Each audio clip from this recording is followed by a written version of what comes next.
आज की चर्चा का विषय है विश्व की स्थिति, जो इस समय भयानक युद्धों में उलझी हुई है। पता नहीं क्यों दुनिया के लोगों को शांति से रहना पसंद नहीं है। उनकी प्रवृत्ति युद्धों की है। पहला विश्व युद्ध हुआ जिसमें भयंकर तबाही हुई। उसके बाद फौरन ही दूसरा विश्व युद्ध शुरू हुआ। इसका मतलब है कि लोगों को पहले विश्व युद्ध की तबाही से तसल्ली नहीं हुई और वो और तबाही के लिए उत्सुक थे। उसके बाद सन 46 के लगभग दूसरा विश्व युद्ध समाप्त हुआ और लगभग 60 साल की कंपैरेटिव शांति रही। हालांकि उस बीच भी टेररिज्म बढ़ता रहा, लेकिन उसके बाद फिर दुनिया की स्थिति उससे भी ज़्यादा भयानक हो गई है जितनी पहले और दूसरे विश्व युद्ध के दौरान थी। अब सवाल यह है कि मनुष्य जाति में इतनी नेगेटिविटी क्यों है कि वो अपने स्वार्थ और लालच की वजह से युद्धों में ही इन्वॉल्व रहना चाहते हैं। महात्मा गांधी ने कहा था कि दुनिया में सबके लिए सब कुछ है, लेकिन अगर स्वार्थ और लालच की बात करें तो एक व्यक्ति के स्वार्थ के लिए पूरी दुनिया की दौलत भी काफ़ी नहीं है। यही प्रवृत्ति आज हम देख रहे हैं सारी दुनिया में। दुनिया 2 या 3 धड़ों में बट गई है और हर धड़ा सिर्फ युद्ध की बात कर रहा है, शांति की कोई बात नहीं कर रहा। तो क्या कोई तरीका है जिससे दुनिया इस विषम स्थिति से निकल सके और शांति के प्रयास किए जा सकें? इसके लिए हम अपने ग्रंथों में जो लिखा है या महात्माओं ने कहा है उस विषय को लेते हुए इस सीरीज को आगे बढ़ाएंगे। हम इस समय विश्व की स्थिति पर चर्चा कर रहे थे।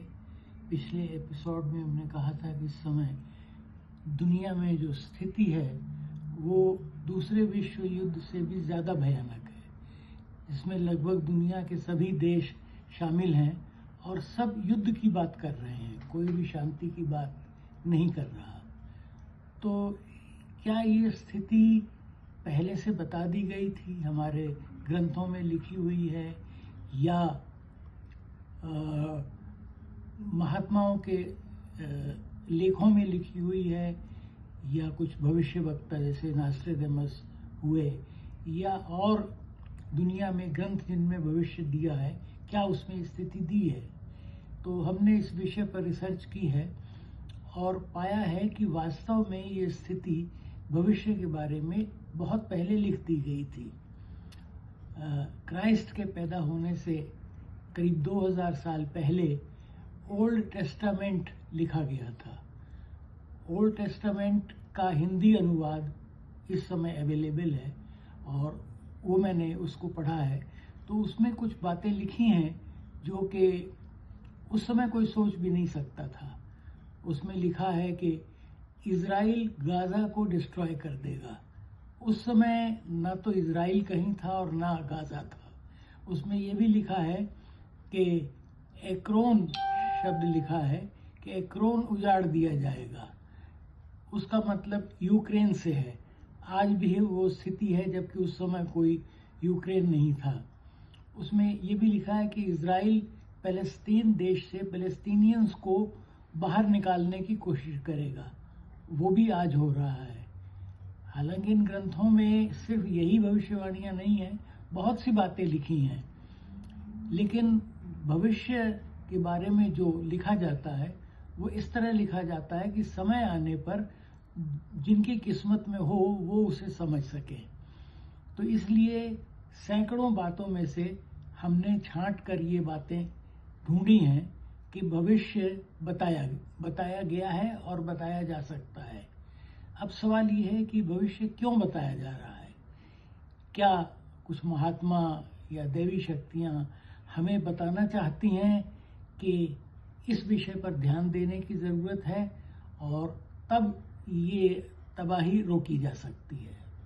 इस समय इस विषय पर चर्चा कर रहे हैं कि दुनिया की स्थिति युद्धों में उलझी हुई है और क्या इस स्थिति के निराकरण के लिए या दुनिया में एक स्वर्ण युग जैसा कि हमारे ग्रंथों में लिखा है उसे लाने के लिए क्या किया जा सकता है? तो इसमें एक विषय पर हमें विचार करना पड़ेगा, वो है एलियंस या पारलौकिक शक्तियाँ।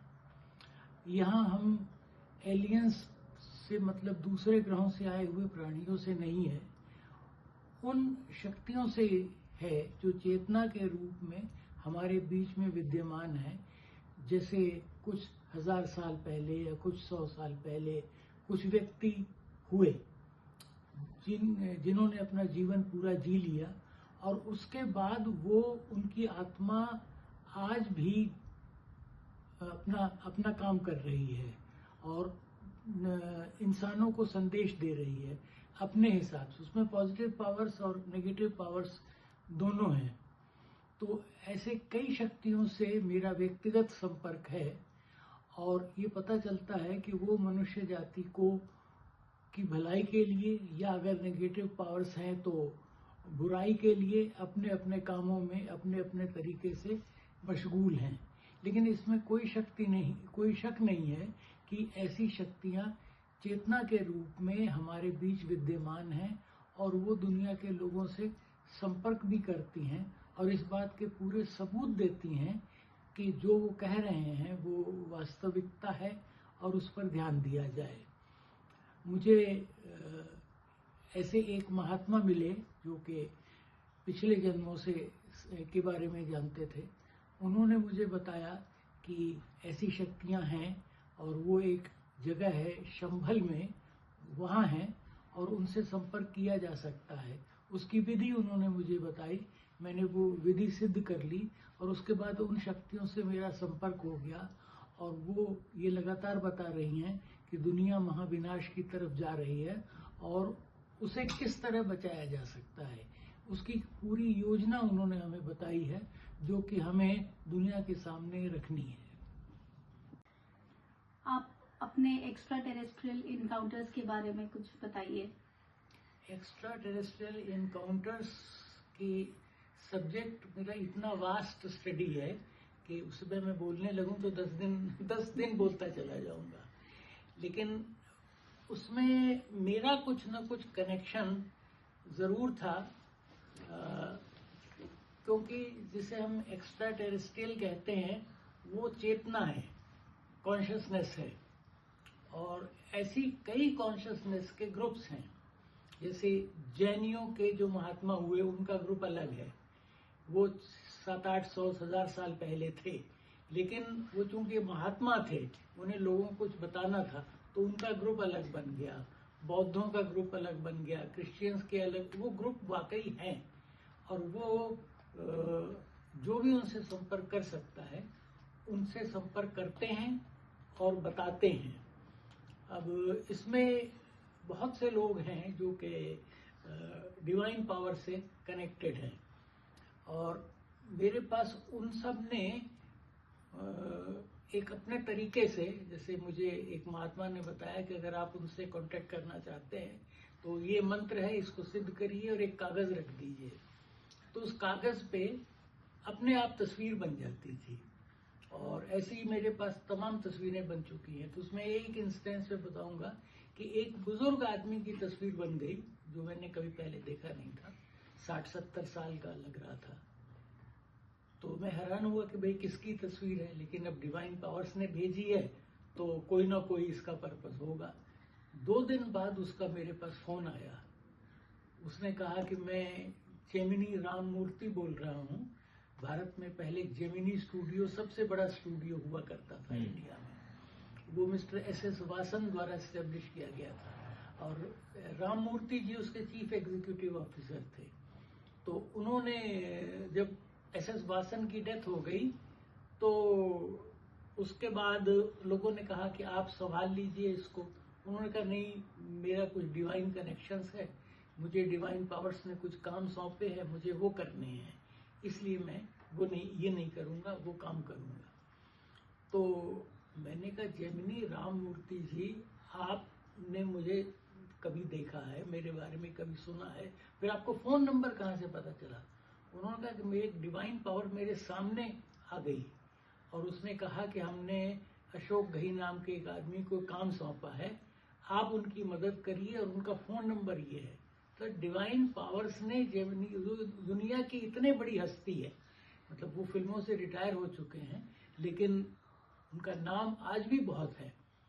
और तो एक डिवाइन पावर्स ने मेरा नाम और फोन नंबर बताया और उनसे कहा कि भाई हमने अशोक घई को एक काम सौंपा है, दुनिया को कुछ मैसेज देना है, वो आप उनकी मदद करिए। तो उन्होंने मुझे फोन किया। मतलब ये कितनी बड़ी और कितनी हैरानी की बात है। तो उन्होंने कहा कि बताइए मैं आपकी क्या मदद करूं। मैंने कहा कुछ डिवाइन पावर्स ने एक और फिल्म कंपनी को, राजश्री पिक्चर्स बहुत बड़ी कंपनी है, उनको भी कांटेक्ट किया और मेरे बारे में बताया। तो उन्होंने मुझे कई दफा अपने यहाँ बुलाया, डिस्कशन किया, लेकिन फिर अल्टीमेटली उन्होंने कहा कि भाई देखिए सब्जेक्ट बहुत बड़ा है, हम फैमिली एंटरटेनर्स बनाते हैं जो परिवार देखे, ये हमारे बस की बात नहीं है। तो वो फिर मसला करीब करीब रुक गया। अब हो सकता है आगे ये बढ़े या इस तरह की और कोई घटना हो। तो ये एक एनकाउंटर था ऐसे समझ